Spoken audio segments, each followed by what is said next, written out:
ایک بہت بڑا کامیاب قدم جو معاویہ نے اٹھایا اور فیصلہ کن اقدام کیا، وہ ضروری آج کے نسل کو، آج کے شیعہ کو، آج کے پاکستانی شیعہ کو موجودہ حالات میں یہ نقطہ بہت غور کرنا چاہیے۔ معاویہ نے کون سا قدم اٹھایا؟ آخری قدم، ویسے تو بہت کچھ اس نے اقدامات کیے، بہت کچھ اس نے کیا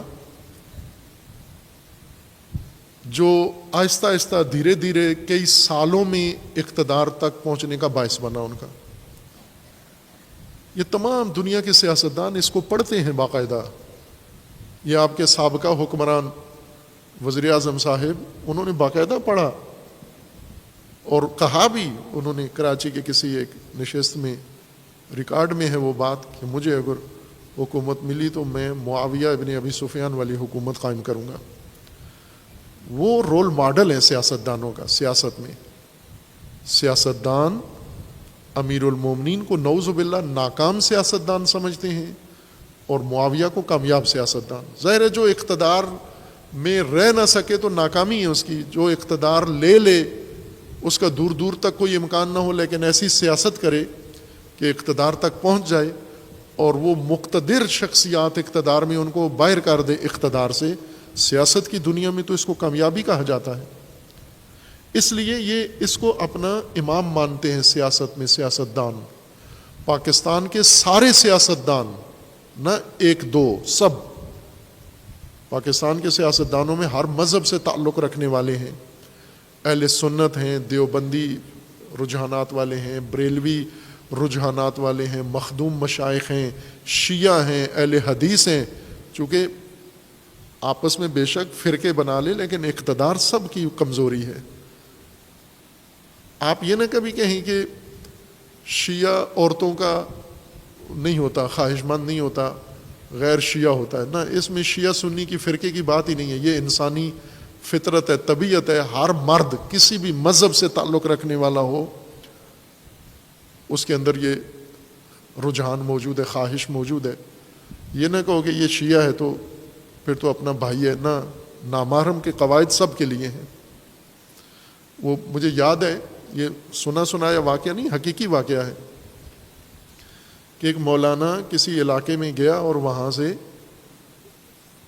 ایک دفعہ نہیں ہوا، یہ تو روزانہ ہو رہا ہے، لیکن وہ ایک ماجرا میں بتاتا ہوں نمونے کے طور پر، کہ کسی جگہ گیا مولانا اور وہاں جس گھر میں رہ رہا تھا انہی کی لڑکی بگا کے لے گیا وہ ساتھ اپنے۔ لوگوں کو بڑا تعجب ہوا کہ ہم نے اس پر بھروسہ کیا تھا، اس کو مولانا، انہوں نے سمجھا فرشتہ آ گیا ہے۔ ظاہر فرشتے تو رغبت ہی نہیں رکھتے ان چیزوں کے اندر، انہوں نے فرشتہ سمجھ کے مہمان رکھا، وہ فرشتہ اندر سے انسان نکلا، وہ انہی کی لڑکی لورت لے کے چلا گیا۔ بعد میں بڑا مسئلہ بنا، انہوں نے رجوع کیا مختلف لوگوں کی طرف، بعض بزرگ لوگوں کی طرف، تو انہوں نے بتایا کہ بھئی آپ نے کیا کیا تھا؟ کہا ہم نے اس کو اپنی فیملی کا فرد بنایا، اس کو پیار کیا، محبت کی، وہ ہمارے گھر میں ہی آتا تھا، ہمارے اپنے بچوں کی طرح، افراد کی طرح تھا۔ تو انہوں نے کہا کہ تمہیں پتہ نہیں تھا کہ یہ انسان ہے، اس کے اندر سارے انسانی رجحان ہیں، مولوی ہونے سے وہ رجحان ختم نہیں ہو جاتے، وہ سب کچھ اس کے اندر ہے کہ انسان ہے۔ تو آپ کو شرعی حدود کا خیال رکھنا چاہیے تھا نا۔ یوں تو نہیں کہ اگر عالم دین ہے تو اپنی ناموس اس کے سپرد کر دو، آپ اس کے حوالے کر دو، آپ تو غلطی کی، حماقت کی ہے آپ نے یہ، اور یہی روزانہ ہو رہا ہے۔ مذہب اور فرقے سے انسانی رجحانات پہ کوئی اثر نہیں پڑتا، سب انسانی رجحانات رکھتے ہیں، شہوت جنسی سب کے اندر ہے، شیعہ ہو یا سنی، اقتدار کی ہوس سب کے اندر ہے۔ مسلک اقتدار کی ہوس ختم نہیں کرتا، بریلوی ہے اس کے اندر اقتدار کی ہوس ہے، اہل حدیث کے اندر اقتدار کی ہوس ہے، دیوبندی کے اندر ہے، شیعہ کے اندر ہے۔ مذہب میں کوئی فرق نہیں پڑتا مذہب سے، یہ انسانی تقاضے سب کے اندر ہیں، اقتدار کی ہوس سب کے اندر ہے۔ اس اقتدار کی ہوس تک پہنچنے کے لیے اب آپ دیکھیں مذہب کا فائدہ اٹھا رہے ہیں، قومی لوگ قومیت کا فائدہ اٹھا رہے ہیں، دولت مند دولت کا فائدہ اٹھا رہے ہیں، باقی جس کے ہاتھ میں جو ہتھیار آتا ہے وہ اقتدار تک پہنچنے کے لیے استفادہ کرتا ہے۔ اس نبرد میں جو آج پاکستان میں اقتدار کے لیے شروع ہے اور فتنہ بن گیا ہے، امام حسن علیہ السلام اپنے پیروکاروں کے لیے، میں تو سب پاکستانیوں کے لیے تجویز کروں گا سیرت امام حسن علیہ السلام، تمام پاکستانیوں کے لیے، لیکن اس سادگی کے ساتھ نہیں کہ مجھے یہ توقع ہو کہ ادھر سے تجویز آئے گی، ادھر سے کل سارے پاکستانی امام حسن کے پرچم اٹھا کے اور اقتدار کی جنگ سے باہر نکل کر امامت کے مکتب میں آ جائیں گے۔ خصوصاً جو اندھے ہو چکے ہیں اقتدار میں، وہ تو یہ بات سنیں گے نہیں، بلکہ اس بات کو رد کریں گے، اس کو غلط قرار دیں گے۔ لیکن جن کو اللہ نے یہ توفیق دی ہے، صداقت ہے ان کے اندر، اور چاہتے ہیں کہ انہیں مکتب امامت سے کوئی نور ہدایت ملے، ائمہ ہدا سے توسل کے ساتھ ساتھ سیاست کا بھی نظام سیکھیں۔ امامت ہے ہی سیاسی نظام کا نام۔ امام خمینی فرماتے ہیں کہ غدیر میں پیش امام کا اعلان نہیں ہوا تھا، سیاسی امام کا اعلان ہوا تھا۔ پیش نماز کا نہیں رسول اللہ نے کہا تھا کہ پہلے جہاں میں نمازیں پڑھاتا تھا اب مولا علی نمازیں پڑھائیں گے، پیش نماز نہیں، نماز کوئی بھی پڑھا سکتا ہے، نماز کے لیے امام معصوم اور امام علی کی ضرورت نہیں ہے، لہٰذا امام علی کے ہوتے ہوئے ہر جگہ، امام علی مدینے میں تھے اور امام علی علیہ السلام کے ہوتے ہوئے لوگ نمازیں پڑھاتے رہے، باطل تو نہیں تھی ان کی نمازیں جو امام علی کے علاوہ دوسرے ائمہ کے پیچھے پڑھتے تھے۔ امام علی امام ہیں، سیاست کے امام، حکومت کے امام، امت کے امام، حاکمیت کے امام، نظام کے امام، وہی امام حسن بھی ہیں۔ اب آپ ہو امامیہ، تو امامیہ سب سے پہلی چیز جو امامت سے آپ نے سیکھنی ہے سیاست ہے، چونکہ امامت ہے ہی سیاسی نظام کا نام۔ آپ نے ائمہ کو سفارشی نظام کا حصہ بنا لیا ہے، جی ذرا یہ فون کر دینا جنت کے لیے ایک کہ ہمارا بندہ آ رہا ہے، اس کو فرشتوں کو کہہ دیں قبر میں روکیں نہیں اس کو۔ یہ کیا ڈنگ دے دیا آپ نے ائمہ کو؟ امامت ہے ہی سیاسی نظام، لیکن کون سا سیاسی نظام جو اقتدار کے لیے ہر جائز و ناجائز چیز کا ارتکاب کرتا ہے اور ہر ایک کے ساتھ جا بیٹھتا ہے؟ امام حسن علیہ السلام کے مقابلے میں اقتدار طلب، اقتدار پسند طبقہ ہے، یہ بات سب مانتے ہیں، یہ تاریخی وسائل ہے، میں فرقے کی باتیں نہیں کر رہا، فرقہ وارانہ، تاریخی حقائق ہیں کہ، اور یہ سب مانتے ہیں کہ معاویہ بن ابی سفیان نے اقتدار حاصل کیا اور ہر چیز کو ذریعہ بنایا، اس میں یوں نہیں کہ کوئی حد رکھی کہ یہ جائز ہے یہ ناجائز ہے، اور فقط ہدف اقتدار حاصل کرنا تھا۔ امام حسن علیہ السلام کے سامنے سفید پیپر رکھ دیا کہ آپ اس پہ دستخط کر دیں، جو آپ منوانا چاہتے ہیں میں ماننے کے لیے تیار ہوں، چونکہ اسے پتا تھا کہ ماننی تو میں نے کچھ بھی نہیں ہے، صرف یہی سائن چاہیے مجھے، اور پھر کوئی بات نہیں مانی، جتنی بھی دستخط کروائے تھے ایک شرط بھی قبول نہیں کی، نہ امام حسن کے ساتھ نہ کسی اور کے ساتھ۔ لیکن اقتدار تک پہنچنے کے لیے جو سیڑھیاں چڑھی وہ آج کے سیاستدانوں کے لیے اصول ہے، ضابطہ ہے، اور مجھے تعجب ہے کہ امام حسن کے پیروکار اقتدار میں آنے کے لیے معاویہ کی سیاست کو ترجیح دیتے ہیں۔ امام حسن والی سیاست کریں آپ، امام حسن کی سیاست کے نتیجے میں آپ بے شک اقتدار سے باہر رہیں گے، لیکن درست کام کریں گے۔ یہ اقتدار سے باہر رہنا یہ کہیں بہتر ہے آپ کے لیے اس نظام سیاست میں آ کر اقتدار میں آنا۔ معاویہ نے سب سے فیصلہ کن کام کیا جس سے امام حسن علیہ السلام کو بالکل یقین ہو گیا کہ اب یہ اقتدار باقی نہیں رکھا جا سکتا۔ اس کے اوپر تاریخی گواہیاں ہیں، اس کے اوپر خود امام حسن مجتبیٰ علیہ السلام کے اپنے فرامین ہیں، روایات ہیں خود کہ میں نے کیوں مصالحت کی اور کیوں اقتدار چھوڑ دیا میں نے۔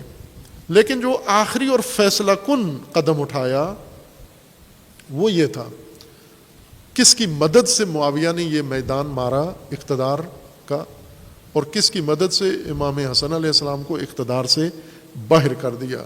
یہ بہت دلچسپ بات ہے شیعوں کے لیے آج کے اس اقتدار کی جنگ میں جو اس وقت پاکستان میں اپنے عروج کو پہنچ گئی ہے۔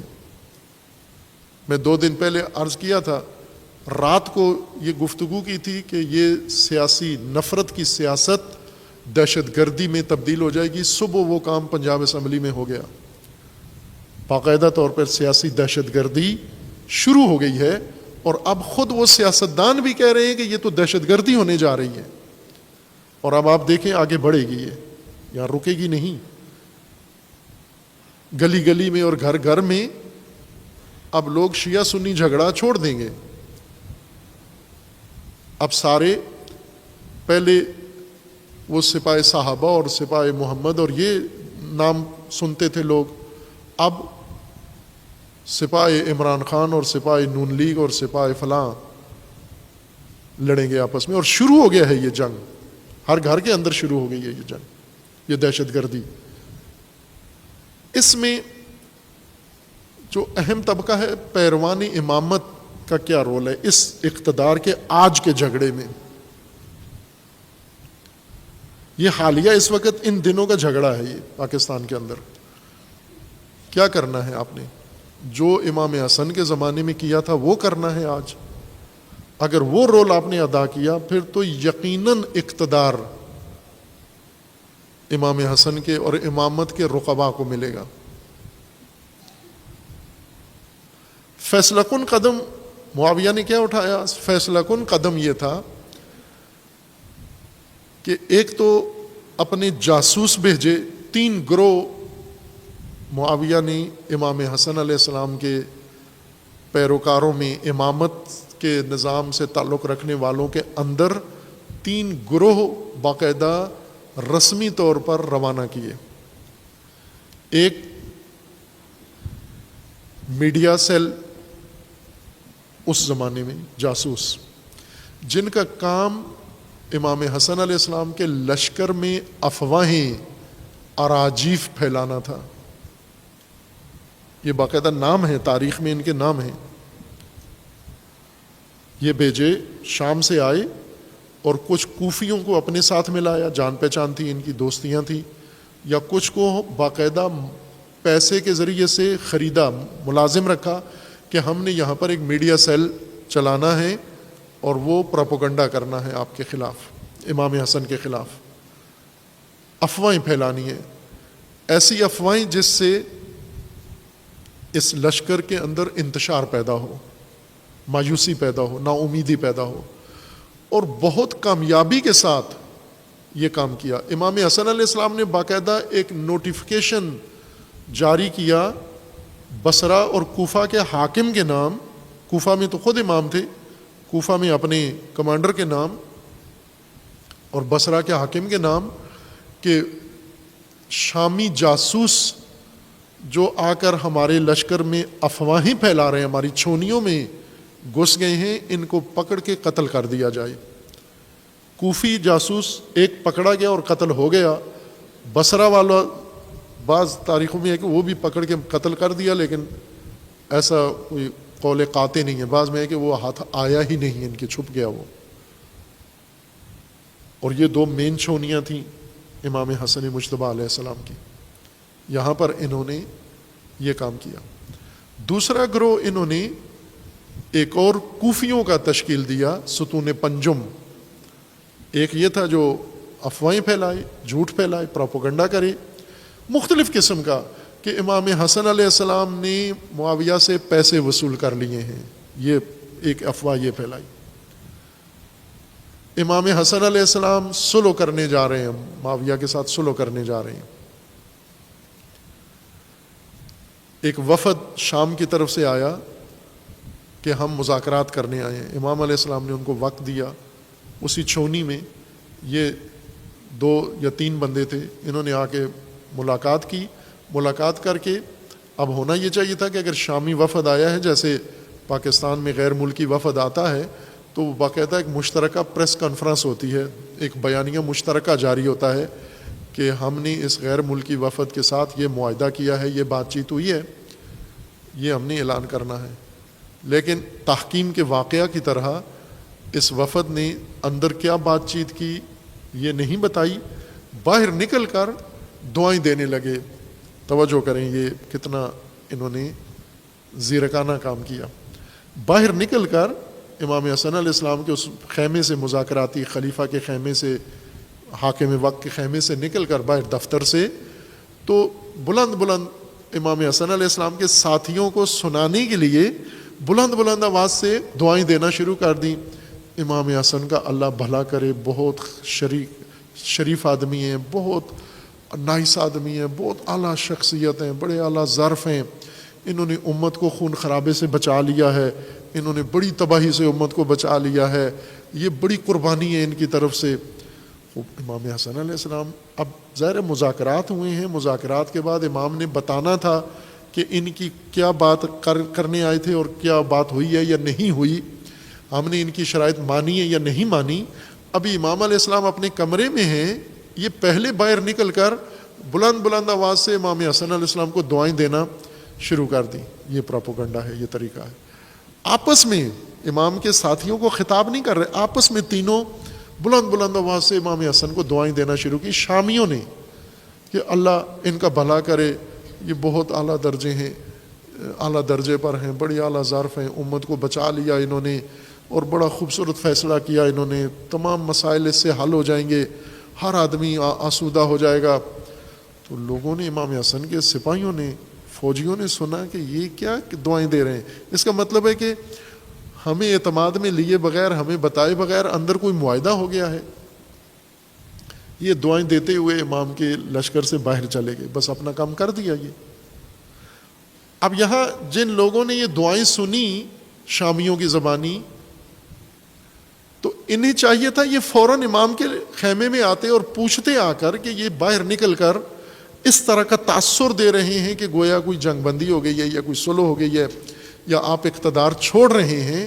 یہ سننے کے بجائے، چونکہ انہیں پتہ تھا، ماہر تھے، میڈیا اسپیشلسٹ تھے وہ لوگ، اور معاویہ نے یہ پورے مملکت سے جمع کیے تھے، ان صلاحیتوں کا پتہ تھا کون کس چیز کا ماہر ہے. کوئی مصر سے بلایا، کوئی حجاز سے بلایا، کوئی یمن سے بلایا، کوئی کہاں سے بلایا، بلا کر وہ ماہرانہ ایک ٹیم تشکیل دی جنہوں نے یہ سارا ماحول بنایا. چونکہ انہیں پتہ تھا کہ یہ جذباتی لوگ ہیں، کوفی ہیں، ان میں اتنا شعور نہیں ہے کہ یہ امام حسن سے جا کے تصدیق کریں، پوچھیں گے جا کر. انہوں نے سنتے ہی فوراً رد عمل دکھانے، اور ایسا ہی ہوا. انہوں نے فوراً امام حسن علیہ السلام کو برا بھلا کہنا شروع کر دیا. توجہ کریں، شامیوں نے دعائیں دیں، کوفیوں نے نعوذ باللہ گالیاں دینا شروع کر دی. وہ لکھی ہوئی ہیں تاریخ کے اندر. جو اپنے تھے، اپنی فوج تھی، اپنے ساتھی تھے. اور پھر اس کے بعد یہ خبر آگ کی طرف پھیل گئی. جیسے کہتے ہیں نا کہ فلاں آدمی بک گیا، یہ چرچا ہو گیا کہ بک گیا. اب جو جذبات انہوں نے بڑھکائے، امام حسن علیہ السلام کے لشکر نے امام کے خیمے کا محاصرہ کر لیا. مشکل سے چند وفاداروں نے امام علیہ السلام کو بچا کے اس خیمے سے باہر نکالا زخمی حالت میں، اور دور لے گئے، اس چھونی سے باہر مدائن میں لے گئے. ایک گھر میں جا کر مخفی رکھا، اور اس گھر میں جہاں پر جا کر پناہ لی امام حسن علیہ السلام نے، اس گھر کے مالک نے اور اس کے ساتھی نے کہا کہ یہ تو ظاہر ہے اب تو جنگ ختم ہونے والی ہے، بغیر کسی، ہمیں جنگ تو ہوئی نہیں کہ مال غنیمت ملتا، علاقہ کوئی فتح نہیں کیا، دارالامارہ شام کا ہمارے ہاتھ نہیں آیا، بیت المال ہمارے ہاتھ نہیں آیا، ہم تو محروم رہ گئے، باقی لوگوں نے پیسے لے لیے، ہم محروم رہ گئے، تو ہم پھر کیوں آخری موقع ہاتھ سے جانے دیں. انہوں نے امام حسن علیہ السلام کو شامیوں کے سپرد کرنے کا منصوبہ بنایا اور پیغام بھیجا کہ امام حسن ہمارے پاس ہیں، ہم ان کو اسیر کر کے آپ کے حوالے کرنے کے لیے تیار ہیں، بشرطے کہ ہمیں اس کا صلہ ملے. یہ ایک کام کیا انہوں نے. ایک اور کام جو فیصلہ کن ثابت ہوا، جس وجہ سے امام علیہ السلام نے پھر باقاعدہ کہہ دیا کہ اب بہترین راستہ صلح ہے، یعنی اقتدار سے کنارہ کشی ہے، اور اقتدار اس شخص کو دے دیا جسے امام حق پہ نہیں سمجھتے تھے، باطل سمجھتے تھے. غلط سمجھتے تھے، جس کے ساتھ جنگ کرنا واجب سمجھتے تھے۔ تیسرا کام جو فیصلہ کن ہوا، وہ کس نے یہ فیصلہ کن مرحلہ اس جنگ میں، اقتدار کی جنگ میں کیا؟ وہ تھا امام کے جنگی کمانڈر، امام کے لشکر کے بڑے مرکزی جنگی کمانڈر۔ 3 بڑے کمانڈر تھے جنہیں امام علیہ السلام نے یہ جنگی مہم سونپی تھی۔ 4 کہہ لیں، چوتھا نہایت وفادار نکلا، قیس ابن سعد ابن عبادہ انصاری۔ یہ بہت ہی اعلیٰ انسان ثابت ہوا اس اقتدار کی جنگ میں، اور بہت بابصیرت۔ معاویہ نے پہلے سے امام علیہ السلام کے ان جنگی کمانڈروں پر نظر رکھی ہوئی تھی، اور یہ سارے امام نے چن کے لگائے تھے، کسی خاص ترجیح کی وجہ سے لگائے تھے۔ مرکزی کمان اپنی فوج کی عبید اللہ ابن عباس ہاشمی، عبداللہ ابن عباس کے چھوٹے بھائی عبید اللہ ابن عباس کو دی۔ عبید اللہ ابن عباس کے اندر معاویہ کی شدید نفرت موجود تھی، اور اس نفرت کی وجہ یہ تھی کہ یمن کی ولایت کے زمانے میں امیر المومنین کی طرف سے عبید اللہ یمن کے والی تھے۔ یمن پر معاویہ کے بھیجے ہوئے ایک دستے نے بصر ابن ابی ارطاد کی سربراہی میں حملہ کیا، اور والی یمن عبید اللہ کے 2 کمسن بچے ان کی ماں کے سامنے زندہ چیر دیے، ٹانگوں سے پکڑ کے دونوں بچے چیر دیے زندہ۔ اور عبید اللہ وہاں سے یمن چھوڑ کر بھاگ کر کوفہ امیر المومنین کے پاس آ گئے، جس پر امیر المومنین نے بہت غصہ دکھایا کہ تجھے یمن میں رہنا چاہیے تھا، تو تیرے بچوں کا گھر کا یہ حشر کیا اس نے، اور تو یمن چھوڑ کر میرے پاس آ گیا ہے۔ تو اس نے کہا کہ میں خبر دینے آیا ہوں۔ تو کہا خبر کوئی قاصد بھی پہنچا سکتا ہے، کوئی دفتر کا بندہ بھی پہنچا سکتا ہے، خود والی چھوڑ کر آ گیا ہے، ان کے دہشت گردوں کے حوالے یمن کر کے ادھر آ گئے ہو۔ خطبہ ہے مفصل امیر المومنین علیہ السلام کا۔ اور ظاہر ہے کہ جس شخص کے 2 کمسن بچے معاویہ کے لشکر کے ہاتھوں اس طرح سے ظلم کا نشانہ بنے ہوں، اس کے دل میں کتنی نفرت ہوگی۔ اور ہاشمی بھی ہے، اور امیر المومنین کا پیروکار بھی، اور بڑا شیعہ کمانڈر بھی ہے، خاندان اہل بیت میں سے بھی ہے۔ اس سے بہتر موضوع اور کون ہو سکتا ہے؟ اس شخص کو 12,000 کا لشکر دے کر روانہ کیا کہ آپ جو فلاں شہر میں جا کر سرحد پر پڑاؤ ڈال لو، اور معاویہ کا لشکر وہاں ہے، وہاں جا کر انتظار کرنا، جنگ میں پہل نہ کرنا، اگر انہوں نے شروع کی تو آپ بھی شروع کر دینا، ورنہ میرا انتظار کرو، میں باقی ماندہ فوج لے کر تمہارے پاس پہنچ رہا ہوں۔ ان سے پہلے سے معاویہ نے ان کے بارے میں پلاننگ کی ہوئی تھی، منصوبہ بنایا ہوا تھا، ان 3-4 بڑے کمانڈروں کے اوپر نظریں تھیں اس کی، اور سب کے پاس الگ الگ بندے بھیجے، دیناروں کی بوریاں بھیجیں اور وعدے وعید بھیجے۔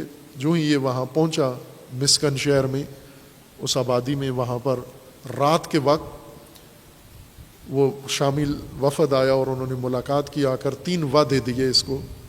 ایک خوبصورت عورت، دمشق کی سب سے خوبصورت عورت، اس وقت لبنان دمشق میں تھا، یعنی سب سے خوبصورت دمشقی یا لبنانی عورت، یہ تو تیرے لیے تیار بیٹھی ہوئی ہے وہ خیمے میں۔ اور دوسرا، اتنے لاکھ دینار، جن میں سے کچھ وہیں نقد دے دیے، کچھ کہا کہ وہاں جب پہنچو گے تو ملیں گے۔ اور تیسرا وعدہ یہ دیا کہ معاویہ نے کہا کہ اگر میرا ساتھ دو اور میں امام حسن کو اقتدار سے نکال دوں تو میری فوج کے کمانڈر ان چیف تم ہوگے۔ یہ شخص رات کے وقت 12,000 لشکر میں سے 8,000 لشکر لے کر معاویہ سے جا ملا۔ پیچھے 4,000 بچ گئے، جو قیس ابن سعد ابن عبادہ، جو امیر المومنین کے دوسرے کمانڈر تھے عبید اللہ کے بعد، ان کی کمان میں باقی رہ گئے۔ اور اس وقت قیس نے پیغام بھیجا امام حسن علیہ السلام کو کہ یہ ماجرا بارڈر پہ رونما ہو گیا ہے۔ اور اس خبر سے پہلے کہ قیس کا پیغام امام کو ملے، معاویہ کے ایلچیوں نے پہلے کوفیوں میں یہ خبر پھیلا دی تھی کہ وہ جو لشکر امام نے بھیجا تھا وہ سارا شامیوں سے مل گیا ہے۔ خب جب امام علیہ السلام، اب یہ 1-2 دنوں میں یہ واقعات رونما ہوئے، اتنا بڑا لشکر، امامت کا لشکر، یہ معاویہ سے جا ملا کمانڈر سمیت، یہ ایک نہیں 2 کمانڈر اور بھی ملے، ان کے پاس چھوٹے دستے تھے، وہ دوسرے محاذوں پر مل گئے، یہ بڑے محاذ کا تھا۔ دوسرا وہ پراپوگنڈا میڈیا جنہوں نے وہ دعاؤں کے ذریعے سے پراپوگنڈا کیا۔ دعائیں ایک حربہ تھا، میں ایک نمونہ بتا رہا ہوں، ورنہ انہوں نے 20 کام کیے، کس کس سے مل کے کیا کیا تلقین کروائی، کس سے مل کر کیا نشر کروایا جھوٹ، وہ تاریخ میں موجود ہے۔ اور تیسری چیز جو پھیلائی حوصلہ شکنی کے لیے، یہ کہ ایک خرید لیے، میڈیا کے ذریعے بلایا اور تشویش پھیلانے کے لیے، یہ کام ان لوگوں نے کیا، اور مکمل طور پر امام کا لشکر منتشر ہو گیا۔ اتنا منتشر ہوا کہ اٹھ کر خود اپنے امام پر حملہ کر دیا۔ ان سے بچنے کے لیے، آپ توجہ کریں، شامیوں سے بچنے کے لیے امام نے مدائن میں پناہ نہیں لی، کوفیوں سے، اپنے لشکر سے بچنے کے لیے، محفوظ رہنے کے لیے جا کر پناہ لی۔ اور جس گھر میں پناہ لی اس نے پلان بنایا کہ ہم باندھ کے رسیوں میں شامیوں کے حوالے کر کے آخری سودا ہم کر لیتے ہیں۔ یہ کتاب احتجاج میں امام حسن علیہ السلام کی اپنی حدیث موجود ہے، وہاں پر منتہی الاعمال میں شیخ عباس قمی نے اس روایت کو صراحت کے ساتھ ذکر کیا، باقی محدثین نے اس کو ذکر کیا ہے اس روایت کو۔ اب آپ توجہ کریں کہ اقتدار امام حسن علیہ السلام نے کیوں چھوڑا، کس نے چھڑوایا؟ جب امام کے اپنے پیروکار، امام کے اپنے ساتھی، امام کے اپنے کمانڈر اقتدار پرستوں سے جا ملے۔ کیوں ملے؟ سوال یہ ہے کہ یہ جو چاہتے تھے یہ امام حسن سے کیوں ان کو توقع نہیں تھی، امید نہیں تھی؟ عبید اللہ ابن عباس 12,000 لشکر کا کمانڈر تو ہے، یہ ابھی 12,000 اس کی کمان میں ہیں، پھر کیوں یہ اقتدار پرستوں کے وعدے پر آ گیا؟ انہوں نے جو وعدہ دیا، سیٹی بجائی، اس کی طرف کیوں چلا گیا؟ اس وجہ سے گیا کہ ان کوفیوں کو باقاعدہ معلوم تھا، علی علیہ السلام کا دور اقتدار دیکھ چکے تھے۔ امیر المومنین نے اپنی سیاست کے زمانے میں اقتدار کو جوتی کی نوک پر رکھا، ان کے سامنے کہا کہ اقدار اصل ہیں، اقدار مہم ہیں، میں اقدار کا امام ہوں، اقتدار کا امام نہیں ہوں، میں اقدار کی خاطر اقتدار قربان کر سکتا ہوں، میں نے کیا ہے۔ اور کوفیوں نے نزدیک سے دیکھا، اور پھر امام حسن مجتبیٰ علیہ السلام کو کوفیوں نے نزدیک سے دیکھا کہ یہ امام حسن مجتبیٰ اگر اقتدار میں رہیں، ان کے ساتھ رہ کر ہمیں کیا ملے گا، امامت کی سیاست کر کے ہمیں کیا ملے گا، اور ملوکیت کے ساتھ مل کر ہمیں کیا ملے گا۔ یہ نظریاتی طور پر امامت کے قائل تھے، یہ نظریاتی طور پر امام حسن کی امامت کے قائل تھے، لیکن امام حسن کی امامت کے سیاست میں انہیں یہ سب کچھ اقتدار کے مزے، اقتدار کے لطف نظر نہیں آ رہے تھے۔ جو امیر المومنین کے زمانے میں ایسا ہی ہوا۔ امیر المومنین کے زمانے میں 2 شخصیات امیر المومنین کے پاس آئیں خلافت کے فوراً بعد، جن لوگوں نے امیر المومنین کے لیے بیعت کی کمپین چلائی ہوئی تھی، لوگوں کو لاتے تھے پکڑ پکڑ کے او بیعت کرو امیر المومنین پر، یہ سب سے بہتر حاکم ہے۔ یہی جب بیعت کا عمل مکمل ہو گیا، امیر المومنین بیت المال میں گئے، انہوں نے وقت مانگا رات کے وقت، امیر المومنین نے انہیں وقت دیا، جو ہی جا کے بیٹھے امیر المومنین نے چراغ بیت المال کا بجھا دیا اور فرمایا گھر سے چراغ لے کر آؤ۔ انہوں نے پوچھا بھی کہ کیوں بجھا دیا؟ وہ فرمایا کہ ابھی ذاتی بات ہونی ہے آپ کی میرے ساتھ، بیت المال حکومت کا ہے، بیت المال کا کام ختم ہو گیا ہے، تو بیت المال کا چراغ بھی نہیں جلے گا، لائٹ بھی نہیں جلے گی، چونکہ ذاتی کام کر رہے ہیں ہم اس میں۔ یہ امامت کا نظام ہے۔ امامت کے نظام میں آپ بیت المال کی لائٹ کے نیچے بیٹھ کر ذاتی کام نہیں کر سکتے. یہ امام حسن کی حکومت ہے, امام علی کی حکومت ہے. یہ کیوں کوفی اتنے مایوس تھے امامت کے نظام سے؟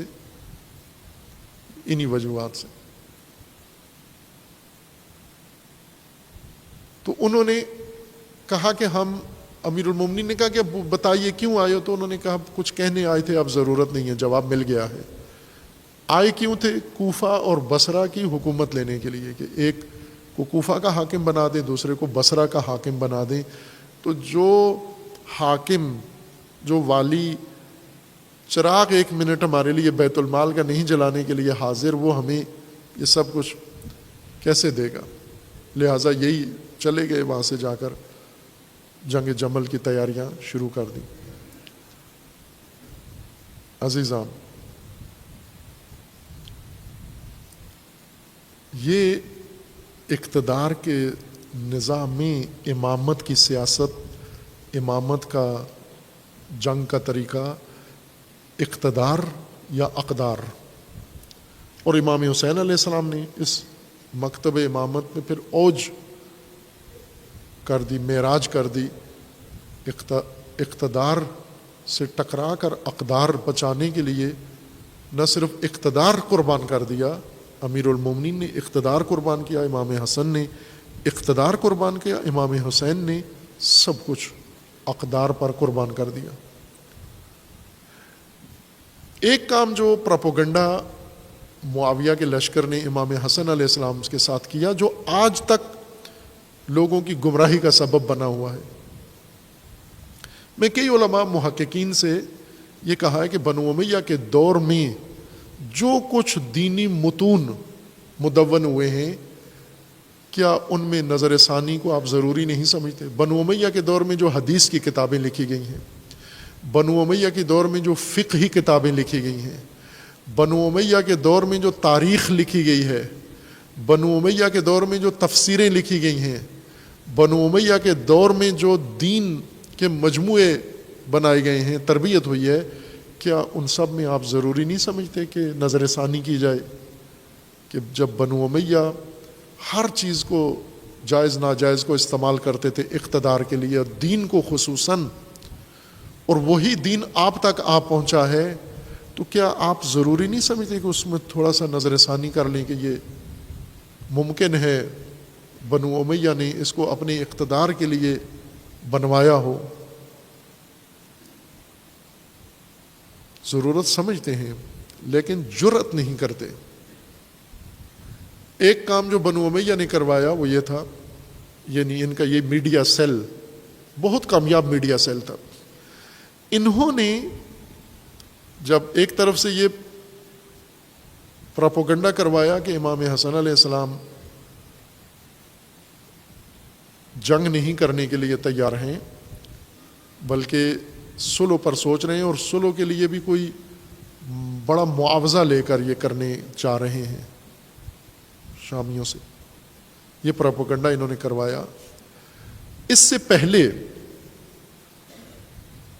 اور اس خصوصاً اس دوران, ان 6 ماہ کے اندر امام حسن کے بارے میں جو بہت زیادہ زہر اگلا شامیوں نے, جو آج کی نسل کو بھی, آج کے پاکستانی مفتیوں کو بھی گمراہ کیے ہوئے ہے, اس میڈیا سیل نے جو کام کیا وہ آج کے میڈیا میں بھی آپ کو نظر آ رہا ہے.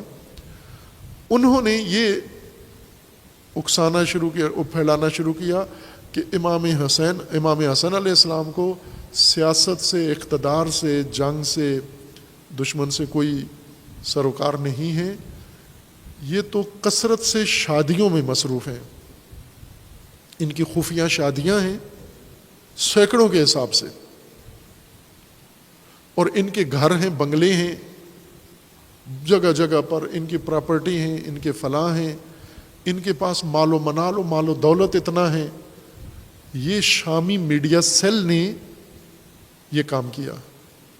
یہ بنو امیہ کے زمانے میں یہ زہر شخصیت کشی امام حسن علیہ السلام کی گئی, جو ابھی تک یہ زہر ان مفتیوں کے ذہن میں ابھی تک بھرا ہوا ہے.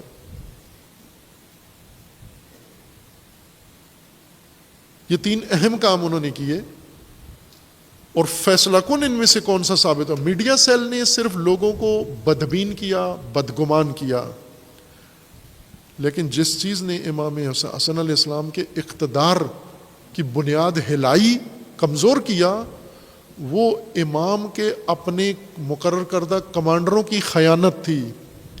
یہ اقتدار پرستوں سے جا ملے، ان کے کیمپ میں جا کر شامل ہو گئے، ادھر کال دے دی، سب 8,000 مل کر معاویہ کے کیمپ میں چلے جاؤ سب۔ اب یہ خبر ملنی تھی، پھر امام حسن علیہ السلام نے باقی ساری پلاننگ روک دی، جنگ نہیں ہو سکتی ان لوگوں کے ذریعے۔ شیخ مفید رحمۃ اللہ علیہ نے اپنی کتاب ارشاد میں اس کو بہت خوبصورت تجزیے کے ساتھ اور تحلیل کے ساتھ ذکر فرمایا ہے، بہت اعلیٰ انداز سے، کہ امام حسن علیہ السلام کا لشکر کس گماش کا تھا، کس نوعیت کا تھا، کس طرز کا تھا، اور کیوں یہ سب کچھ ہوا۔ یہ وہ تاریخ ہے جو آج پاکستان میں اقتدار کی جنگ میں امامت کے دعوے دار اور امامت کے پیروکار اور امامت کے ساتھ تعلق رکھنے والے لشکر نے کیا کردار ادا کرنا ہے۔ یہ دیکھ لیں کہ امام حسن علیہ السلام کے ساتھ اقتدار پرستوں کا ساتھ دے کر کتنی بڑی خیانت ان لوگوں نے کی، اور امامت جب ان کی خیانت سے اقتدار کے میدان سے امامت کو باہر نکالا گیا، پھر لوٹ کر دوبارہ نہیں آ سکی اقتدار میں، پھر نہیں ہو سکا یہ کام۔ اور کیوں نہیں آ سکتی؟ چونکہ وہی عمل جو امام حسن علیہ السلام کے لشکریوں نے انجام دیا تھا، وہ کمانڈر مسلسل ہر نسل میں آتے جا رہے ہیں۔ وہ عبید اللہ ابن عباس جو پرچم امام حسن کا اٹھا کے اور اپنی ٹیم سمیت، اپنی پارٹی سمیت اقتدار پرستوں سے جا ملتا ہے، یہ در حقیقت امامت کی کمر توڑ دیتا ہے، یہ امامت کی پشت پہ خنجر مارتے ہیں۔ ان کی وجہ سے امامت کی توانائی استعمال ہو جاتی ہے اقتدار پرستوں کے ہاتھ میں۔ معاویہ نے شامیوں کے ذریعے اقتدار حاصل نہیں کیا، کوفیوں کے ذریعے اقتدار حاصل کیا ہے۔ ایک بھی شامی اس میں شامل نہیں ہے، سارا لشکر اس کا کوفی ہے، یعنی امام حسن کے لشکر سے امام حسن سے اقتدار لے لیا۔ اور یہ بات امام حسن علیہ السلام نے خود بھی بیان فرما دی کہ میں نے اس وجہ سے یہ فیصلہ کیا کہ میرے سامنے دو نقشے تھے، ایک دشمن کا تھا، ایک ان کا تھا، کوفیوں کا۔ ان کا یہ نقشہ تھا کہ امام حسن علیہ السلام نے بتایا ہے کہ ان کے نقشے کے مطابق انہوں نے مجھے پکڑنا تھا، فروخت کرنا تھا معاویہ کے ہاتھ میں۔ پھر معاویہ نے مجھے دو آپشن دینے تھے، یا مجھے قتل کر دیتا، شہید کر دیتا، یا پھر بخشش رحم کھا کر مجھے چھوڑ دیتا کہ میں آپ کو معاف کرتا ہوں۔ اور معاویہ کی معافی لے کر زندہ رہنا موت سے بدتر تھا۔ امام کو یہ پتہ تھا کہ وہ یہ سوچ رہا ہے، یعنی یہ امام کو یقین تھا کہ مارے گا نہیں، وہ اس طرح سے ان کے ذریعے انہیں پیسہ دے کے مجھے گرفتار کر لے گا، پھر اس کے بعد کہے گا کہ میں نے نواسۂ رسول ہیں، شریف آدمی ہیں، میں نے چھوڑ دیا ان کو، میرے رحم و کرم پر اب آپ رہیں، باقی رہیں، زندہ رہیں۔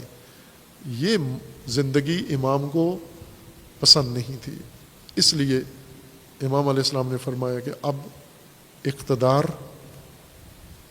میں نہیں رہا جا سکتا، اقتدار باقی رکھنے کا کوئی امکان باقی نہیں ہے، لیکن اقدار بچائی جا سکتی ہیں۔